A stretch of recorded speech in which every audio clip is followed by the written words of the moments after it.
काला पानी एक ऐसा नाम जिसे सुनते ही इंसान ही नहीं, हैवान की भी रूह कांप जाए।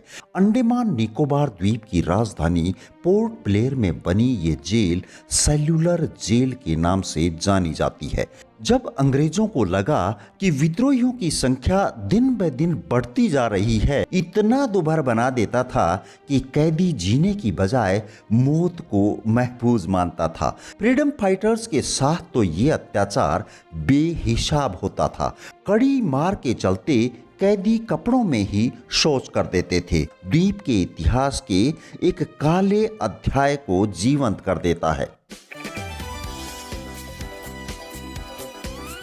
काला पानी एक ऐसा नाम जिसे सुनते ही इंसान ही नहीं, हैवान की भी रूह कांप जाए। काला पानी एक ऐसा जीवित नरक जो असल नरक से भी ज्यादा बदतर हो। यही होता था मेरे देश के स्वतंत्रता सेनानियों का आखिरी ठिकाना, जहां से कभी कोई वापस नहीं आ सकता था। इसी को कहते थे काला पानी की सजा। यही वो जगह है जो भारतीयों द्वारा गोरे अंग्रेज शासकों से स्वतंत्रता प्राप्त करने के प्रयास में सामना की गई कठिनाइयों का प्रतीक है। ब्रिटिश शासकों की बेड़ियों से आज़ादी पाने के लिए संघर्ष कर रहे भारतीयों के साथ किए जाने वाले अमानवीय व्यवहार के लिए दुनिया भर में प्रसिद्ध ये स्मारक भारतीयों की दृढ़ता को दर्शाता है। अंडमान निकोबार द्वीप की राजधानी पोर्ट ब्लेयर में बनी ये जेल सेल्यूलर जेल के नाम से जानी जाती है। अंग्रेजी हुकूमत द्वारा भारत के स्वतंत्रता सेनानियों पर किए गए अत्याचारों की मूक गवाह इस जेल की नींव 1896 में रखी गई थी, जो सन 1906 में बनकर पूरी हुई थी। यह एबरडीन में स्थित रॉस द्वीप के सामने सेसोस्टिस खाड़ी के ऊपर एक चट्टान पर स्थित है। अंग्रेजों के दिमाग में इस जेल को बनाने का ख्याल 1857 की क्रांति के बाद आया था। 7 शाखाओं वाली ये मूल इमारत बर्मा से लाई गई ब्राउनिश पर्पल कलर की ईंटों से बनी थी, जिसके सेंटर में एक टावर था। इसका इस्तेमाल गार्ड द्वारा कैदियों पर नजर रखने के लिए किया जाता था। ये 3 मंजिला इमारत 7 शाखाओं में बनाई गई थी। ऑक्टोपस की तरह फैली इस विशाल कारागार के अब केवल 3 अंश बचे हैं। इस जेल का निर्माण उन्हीं कैदियों ने किया था जिसमें थोड़े दिन बाद उन्हें खुद ही रहना था। 7 शाखाएं टावर से सीधी निकलती थी, जो बिल्कुल पहिए की तीलियों की तरह लगती थी। इस जेल में 698 सेल्स यानी कि कोठरियां बनाई गई थी। प्रत्येक कोठरी आकार में 4.5 गुना 2.7 मीटर यानी कि लगभग 14.8 फीट लंबी और 8.9 फीट चौड़ी बनाई गई थी। हर सेल में जमीन से 3 मीटर की ऊंचाई पर एक रोशनदान लगाया गया था, जिसमें से हवा और रोशनी ना के बराबर आती थी। सेलुलर जेल वह जेल थी जहां ब्रिटिश विजेताओं ने भारत की आज़ादी के लिए लड़ रहे क्रांतिकारियों को निर्वासित कर दिया था। इन सेनानियों ने इस जेल को काला पानी यानी कि ब्लैक वाटर का नाम दिया था, क्योंकि जेल के चारों ओर के पानी का रंग काला था और काला शब्द को मृत्यु से जोड़कर देखा जाता था। यह निश्चित माना जाता था कि कोई भी इंसान अपनी मर्जी से इस द्वीप से जीवित नहीं निकल सकता था। आपकी जानकारी के लिए बता दूं कि अंडमान निकोबार के उष्णकटिबंधीय द्वीपों और मुख्य भूमि के बीच की दूरी लगभग 1300 किलोमीटर है, जिसे पार करने में आधुनिक जहाज़ों को ही लगभग 3 दिन का समय लग जाता है। वैसे भी प्राचीन भारत में एक मान्यता थी कि जो व्यक्ति अपनी मातृभूमि से दूर समुद्र पार करता है, उसे अपनी जाति से बहिष्कृत होने का डर बना रहता था। इसलिए कोई भी व्यक्ति काला पानी जेल में नहीं जाना चाहता था। 1857 में भारतीय क्रांति के दौरान अंग्रेजों ने क्रांतिकारियों को कैद करके सेलुलर जेल के निर्माण में भाग लेने के लिए मजबूर किया था। जब अंग्रेजों को लगा कि विद्रोहियों की संख्या दिन ब दिन बढ़ती जा रही है, तो उन्होंने अधिक सुरक्षित जेल बनाने का फैसला किया। इस जेल का निर्माण पेनॉप्टिकॉन पद्धति पर किया गया था। इस पद्धति के आधार पर जेल भवन का आकार साइकिल के पहिए जैसा है, जिसमें इसकी सातों शाखाएं किरणों की भूमिका में बनी हैं और बीच में बना गोल टावर धुरी की भूमिका निभाता है।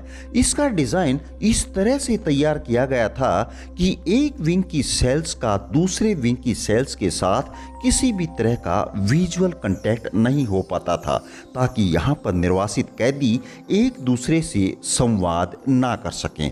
लेकिन टावर का सभी विंग्स के साथ विजुअल कांटेक्ट था और इससे गार्डों के लिए नियंत्रण का काम आसान हो जाता था। इस टावर पर एक बहुत बड़ा घंटा लगा हुआ था, जिसे किसी भी तरह के संभावित खतरे के वक्त बजाया जाता था।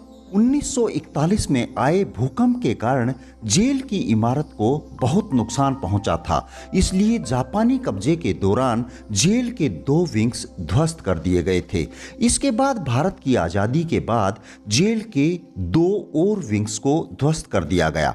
हालांकि कई पूर्व कैदियों और राजनीतिक नेताओं ने इसका विरोध किया, जिन्होंने इसे अपने इतिहास के ठोस सबूतों को मिटाने की एक साजिश माना। सेलुलर जेल में कैदियों का जीवन पूर्णतया यातनाओं से भरा रहता था। एक तो अकेलापन और ऊपर से कड़ी मेहनत, खराब खाना और शारीरिक दंड इसे इतना दुभर बना देता था कि कैदी जीने की बजाय मौत को महफूज मानता था। यदि कोई कैदी अपेक्षित गति से काम नहीं करता था तो उसे असहनीय पीड़ा दी जाती थी। यहाँ पर हर कैदी को प्रतिदिन सूखे नारियल से 30 पाउंड तेल निकालना पड़ता था। इसके लिए ऑयल मिल के बड़े पहिए को कोल्हू के बैल की तरह घुमाना पड़ता था।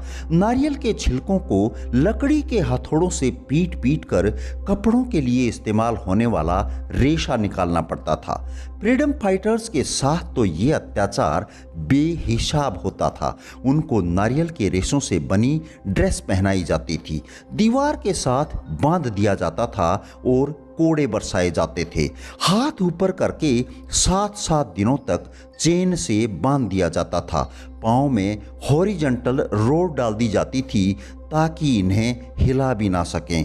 कड़ी मार के चलते कैदी कपड़ों में ही शौच कर देते थे और अब उन्हें और भी ज़्यादा मार पड़ती थी। सबसे बड़ी तकलीफ की बात तो ये थी कि जेल में ये कैदी यातनाएं सहते थे और दूसरी ओर उनके परिवारों को तकलीफें दी जाती थी।